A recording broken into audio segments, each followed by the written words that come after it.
नमस्कार दोस्तों। जरा कल्पना कीजिए उस पल की जब इंसान पहली बार अपनी धरती से बाहर निकलकर किसी दूसरी दुनिया की मिट्टी को छूने की कोशिश कर रहा था। यह सिर्फ एक वैज्ञानिक प्रयोग नहीं था, यह मानव सभ्यता के इतिहास का सबसे बड़ा जुआ था। यह उस दौर की बात है जब दुनिया दो हिस्सों में बंट चुकी थी। एक तरफ था अमेरिका और दूसरी तरफ था सोवियत संघ। दोनों के बीच हथियारों की दौड़ तो थी ही, लेकिन उससे भी ज्यादा खतरनाक थी अंतरिक्ष की दौड़। क्योंकि जो अंतरिक्ष को जीत लेता वो तकनीक, विज्ञान और भविष्य पर अपना अधिकार जमा लेता। और इसी जंग के बीच 3 फरवरी 1966 को सोवियत संघ ने एक ऐसी चाल चली जिसने पूरी दुनिया को हिला दिया। एक मशीन जिसका नाम था लूना 9 चांद की सतह पर उतरी। यह मानव इतिहास की पहली सफल सॉफ्ट लैंडिंग थी।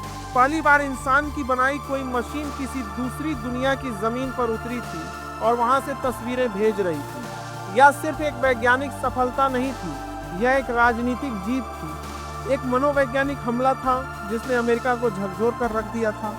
लेकिन दोस्तों, इस सफलता के पीछे एक ऐसा रहस्य छिपा था जो आने वाले 60 साल तक दुनिया की सबसे बड़ी स्पेस एजेंसियों के लिए एक पहेली बना रहा।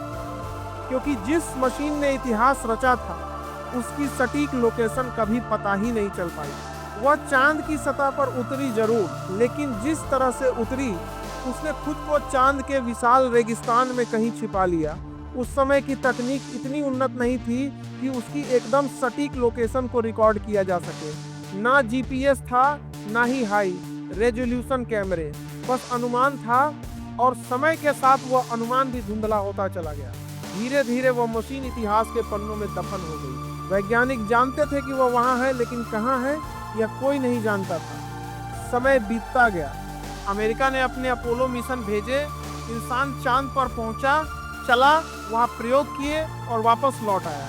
लेकिन लूना 9 वहीं कहीं पड़ा रहा, चुपचाप, बिना किसी पहचान के, बिना किसी लोकेशन के। यह ऐसा था जैसे किसी विशाल रेगिस्तान में कोई पुरानी सभ्यता का खंडहर छिपा हो, लेकिन उसका पता किसी को ना हो। यह रहस्य विज्ञान के इतिहास का एक अनसुलझा अध्याय बन गया। फिर समय ने करवट ली। दुनिया डिजिटल युग में प्रवेश कर चुकी थी। अब मशीनें सिर्फ इंसानों के आदेश का पालन नहीं करती थी, बल्कि खुद सोचने और समझने लगी थी। आर्टिफिशियल इंटेलिजेंस ने विज्ञान की दुनिया में क्रांति ला दी। वैज्ञानिकों ने सोचा कि क्यों ना 1966 के उस पुराने डेटा को फिर से खंगाला जाए। क्यों ना उन पुरानी तस्वीरों को आधुनिक तकनीक की नज़र से देखा जाए।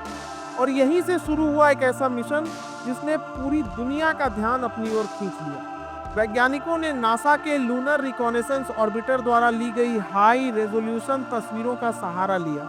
यह ऑर्बिटर 2009 से चांद के चक्कर लगा रहा है और उसने चांद की सतह की लाखों तस्वीरें ली हैं। लेकिन समस्या यह थी कि लूना 9 ने जो तस्वीरें भेजी थी वे जमीन से ली गई थी, जबकि लूनर रिकॉनेसेंस ऑर्बिटर की तस्वीरें ऊपर से ली गई थी। इन दोनों को मैच करना लगभग असंभव था।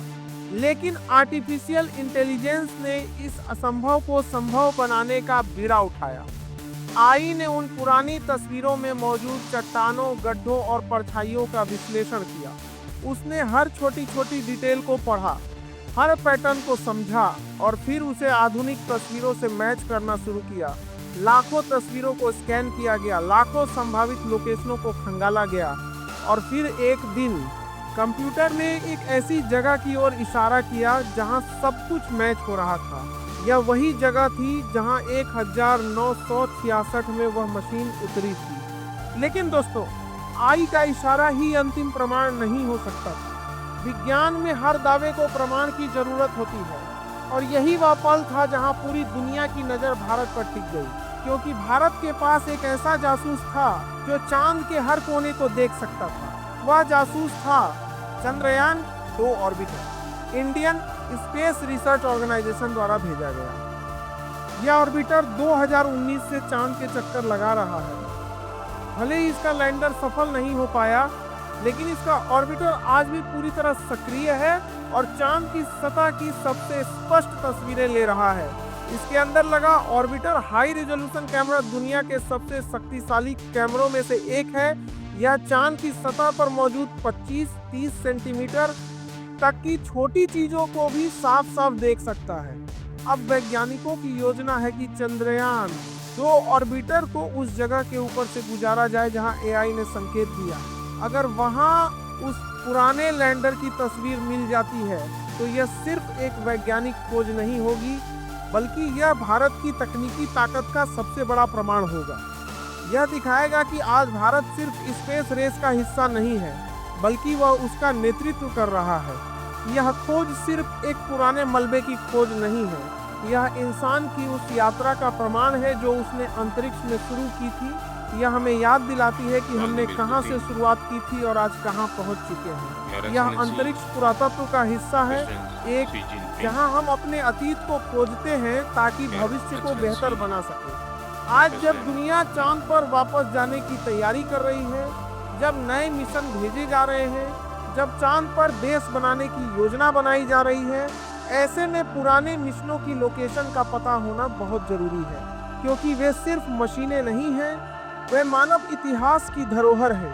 और दोस्तों, इस पूरी कहानी का सबसे गर्व का पल ये है कि इस रहस्य को सुलझाने की चाबी आज भारत के हाथ में है। ये दिखाता है कि भारत ने विज्ञान और तकनीक के क्षेत्र में कितनी बड़ी छलांग लगाई है। एक समय था जब भारत दूसरे देशों की तकनीक पर निर्भर था, लेकिन आज दुनिया भारत की तकनीक पर निर्भर है। आज जब चंद्रयान 2 ऑर्बिटर चांद के ऊपर मंडरा रहा है, तो वह सिर्फ तस्वीरें नहीं ले रहा, बल्कि वह इतिहास लिख रहा है। वह यह साबित कर रहा है कि भारत अब अंतरिक्ष की दुनिया में एक सुपर पावर बन चुका है, और वह दिन दूर नहीं जब भारत अंतरिक्ष में नई सीमाएं स्थापित करेगा। दोस्तों, ये कहानी सिर्फ एक मशीन की नहीं है, ये कहानी है इंसान की जिज्ञासा की, उसकी हिम्मत की, उसके सपनों की। ये कहानी है उस यात्रा की जो धरती से शुरू होकर चांद तक पहुंची और अब उससे भी आगे जाने की तैयारी कर रही है।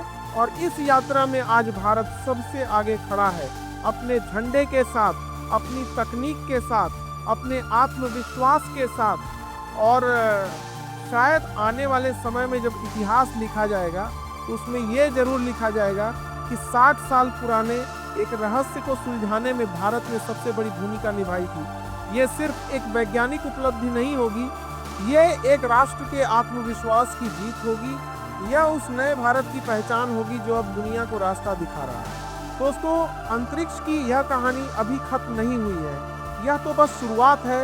आने वाले समय में और भी बड़े रहस्य सामने आएंगे और उन्हें सुलझाने में भारत की भूमिका और भी महत्वपूर्ण होगी, क्योंकि अब भारत सिर्फ अंतरिक्ष को देख नहीं रहा, बल्कि उसे समझ रहा है, उसे जीत रहा है और उसके भविष्य को आकार दे रहा है।